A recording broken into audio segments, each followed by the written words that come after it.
मुख्यमंत्री पोषण योजनार शुभारंभ उमरकोट्रे आयोजित कार्यक्रम में पोषणयुक्त मांडिया लड़ू बांटी शुभारंभ कले गणशिक्षा मंत्री नित्यानंद गंड एसत नवम दशम पिला मध्याह्न भोजन शुभारंभ कर राज्यर 10,80,000 पिला उपकृत हे। प्रति स्कूल पिला पोषणयुक्त मांडिया लड़ू दिज्व। यह लड़ू सप्ताह को 3 दिन बंटन कर नवरंगपुर जिला उमरकोट सरकारी उच्च बालिका विद्यालय और स्वामी विवेकानंद उच्च विद्यालय इस योजनार शुभारंभ कर गणशिक्षा मंत्री। उभय विद्यालय प्रथम दशम श्रेणी पिला मांडिया लड़ू प्रदान कर नवम दशम श्रेणी छात्र छात्री पौष्टिक मध्याह्न भोजन बंटन कर छात्र छात्री मिसी निजे मंत्री मध्याह्न भोजन करते।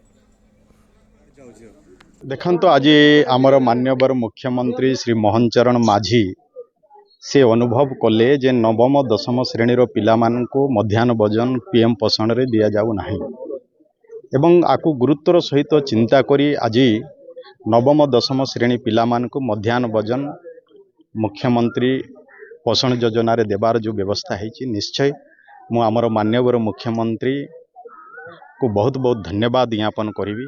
तो सरकार आसला परे आमर मान्यवर मुख्यमंत्री पुनर्बार अतिरिक्त अंडा देवार व्यवस्था एवं सप्ताह को 3 गोटी लड्डू देवा व्यवस्था यार भी व्यवस्था है।